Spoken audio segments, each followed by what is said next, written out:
Nós temos então o profeta Isaías a nos falar no momento em que Israel estava fora do seu território, porque, como nos aponta o texto de Isaías 52, Israel estava na Babilônia nesse tempo. E então ele diz: como são belos, andando sobre os montes os pés que anunciam a paz. Ele diz também: alegrai-vos, exultai ao mesmo tempo, ó ruínas de Jerusalém. Por quê? Porque Nabucodonosor tinha destruído o templo de Jerusalém, então eles sentiam isso. Na verdade, essa profecia de Isaías vem anunciar então aquele que vem trazer a paz para cada um de nós. Ontem, na homilia de ontem, eu dizia como é importante nos aproximarmos do trono, que é a manjedoura de Jesus hoje. Hoje o trono de Jesus é a manjedoura.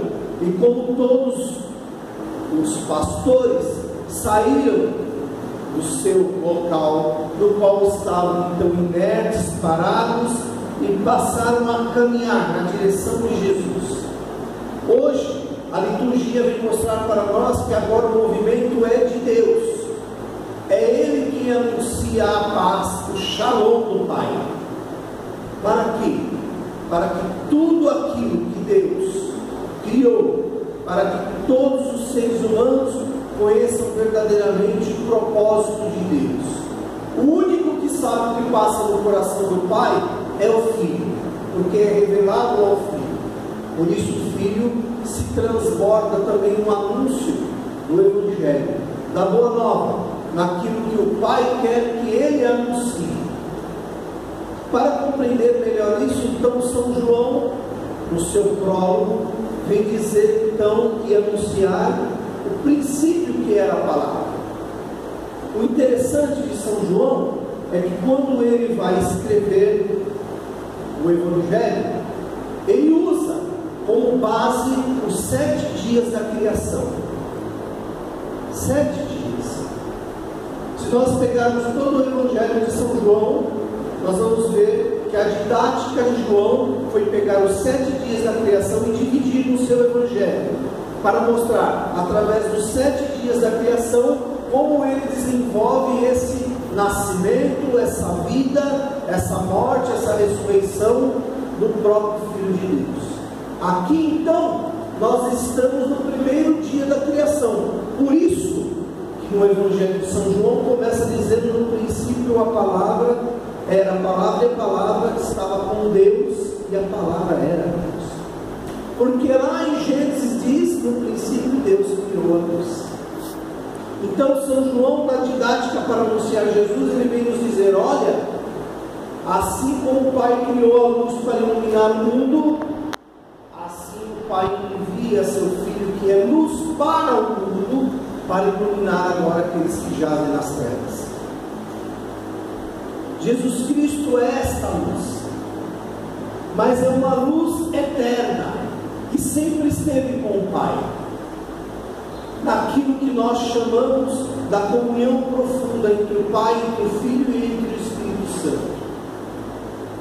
Esta comunhão profunda faz com que possamos pensar: que amor tão grande é esse de Deus, que faz com que Ele assuma essa humanidade para anunciar a nós os seus planos.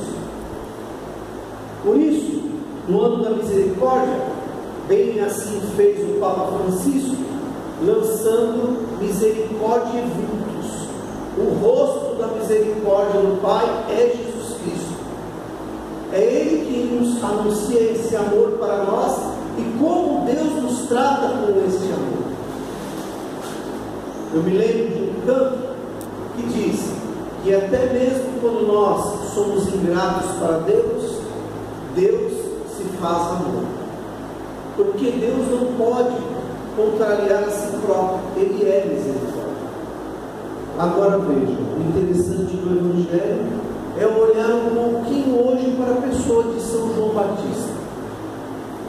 Ele é aquele que anuncia Jesus Cristo. São João está na mesma perspectiva de nós cristãos. que anunciamos Jesus Cristo. Porém, Jesus é maior do que nós.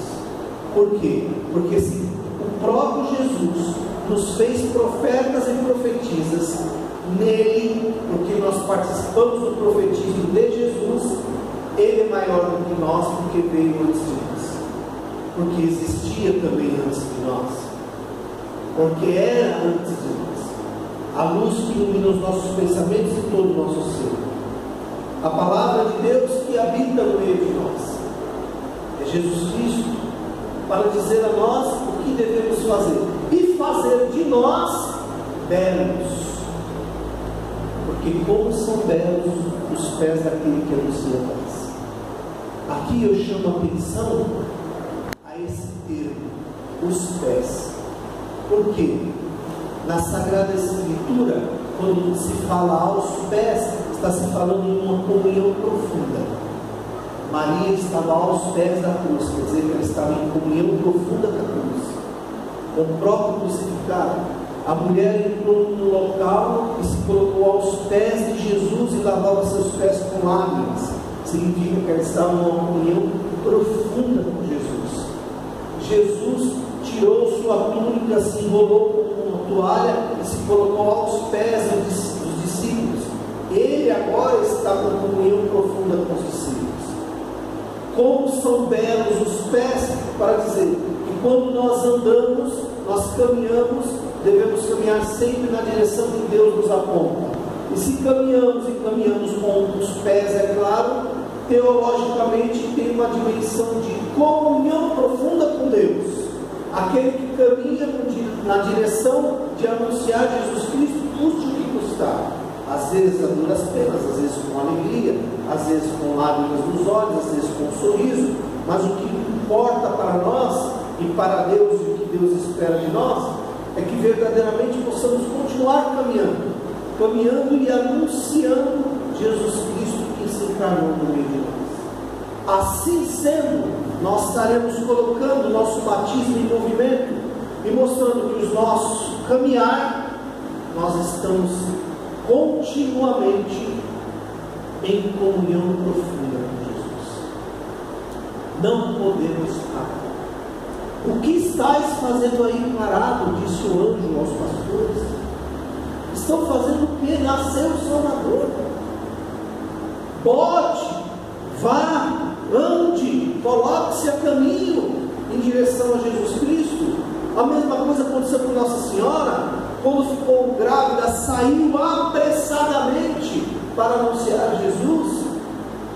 Jesus Cristo, quando escolheu os 12, os envia, e eles entendem que devem ser apressadamente, ir para todos os lugares da Judeia, da Galileia, enfim, de Jerusalém até os confins do mundo, para anunciar Jesus Cristo, porque se nós não estamos em movimento, não estamos em comunhão com Jesus. Se estamos parados, esperando que Deus faça qualquer coisa na nossa vida, essa comunhão ela é colocada em xeque.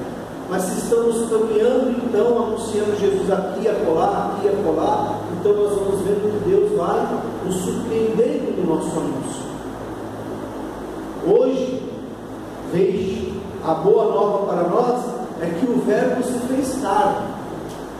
E aqui, quando nós olhamos no grego, está escrito sarx. Carne como sarx. S-A-R-X. Sarx significa carne que apodrece. Para dizer, Jesus Cristo é um humano verdadeiro. Jesus Cristo é aquele que assumiu de verdade a nossa humanidade. Não é aparente, como alguns dizem, ou disseram há muitos tempos atrás, e foram considerados hereges na igreja. Não é uma encarnação aparente, não, ela é verdadeira. Ela é verdadeira. Ela é tão verdadeira que quando Jesus Cristo chega até o Calvário e morre na cruz, ele é ressuscitado pelo Pai na ação do Espírito Santo. Quem ressuscita Jesus é Deus Pai. Por quê? Para mostrar que quando ele se encarnou, ele se subjugou à humanidade. E a humanidade por si própria não tem força para ressuscitar. Esse é o grande anúncio. para um mundo que circundava ainda os seus pensamentos, o território de Israel, isso é um grande anúncio. Por quê? Porque os gregos vieram antes dos romanos para mostrar aquela dicotomia entre mundo das ideias de Platão e mundo sensível. E agora vocês vêm dizer que esse Deus que é eterno assume a humanidade. Como que é isso? Como que isso pode ser possível? Uma coisa tão grandiosa, um ser tão grandioso, uma luz inacessível, vai dizer o catecismo da Igreja Católica, poder entrar na humanidade, tomar a humanidade para si. Ele é imortal, ele será agora mortal, no sentido de que quando ele assume a humanidade, ela naquele instante é mortal. Mas aí que está o grande anúncio de Deus. Ele tomou para si a nossa humanidade, que era mortal, e fez imortal. De que maneira? Um imortal que, claro, pela sua debilidade da humanidade, conhece a morte, mas não fica na morte. Jesus ressuscita este corpo, esta humanidade, e faz dela imortal. Essa é a novidade de Deus. Não uma imortalidade como é a própria de Deus, mas uma imortalidade que vem da ressurreição de Jesus. Para haver ressurreição, deve ter havido encarnação. Por isso que quando nós perdemos um parente nosso, claro, nós devemos chorar, né? Ele não está mais próximo de nós, não poder mais abraçar ele, beijar, ouvir sua voz, as piadas que ele contava, alguma coisa, história que ele contava. O pessoal é bem idoso, tem bastante história, tem bastante sabedoria para passar para os novos. Não vamos ouvir isso. Então a gente chora pela partida. Mas nós cristãos temos que ter isso em mente. Hoje é Natal. O Verbo se encarnou, assumiu a humanidade, e pela força da ressurreição traz a imortalidade para nós, porque nós vamos para junto de Deus. Significa então que os nossos parentes estão vivos. A misericórdia de Deus então é essa: saber que cada um de nós um dia estaremos no céu, e a morte não vai mais alcançar nós. Nem o choro, nem o ranger de dente, nada. Não haverá lágrimas, apenas sorrisos, porque a imortalidade que vem de Jesus pela ressurreição nos atinge por completo. E o interessante de tudo isso é que cada um de nós já recebemos uma centelha dessa ressurreição. Eu tenho e você também tem uma centelha, isto é, uma semente da ressurreição está dentro de nós, que veio pelo batismo. Nós mergulhamos na morte e na ressurreição de Jesus. E quando mergulhamos na morte de Jesus, acaba o homem e a mulher velha, e na ressurreição nasce um homem novo, e carregamos então essa centelha, essa semente da ressurreição dentro de nós. Essa semente vai explodir no dia em que nós fecharmos os olhos. Quando nós morrermos, essa centelha explode. Então nós estaremos diante do Salvador. E o Salvador, tenho certeza disso, por tudo aquilo que nós fazemos, mesmo que tenhamos fé, porque Deus também enxerga quando nós tentamos acertar, mas erramos. A voz que sairá da boca de Jesus, pelo seu coração misericordioso, é: entrai para o reino do meu Pai, ó bendito. Que nós possamos nesse Natal viver esse sentimento e nos valorizar como pessoas, como imagens e semelhança de Deus, no qual Deus espera de nós, porque Ele deu a nós um pouco dele, quando Ele assumiu a nossa humanidade. Louvado seja o nome de nosso Senhor Jesus Cristo.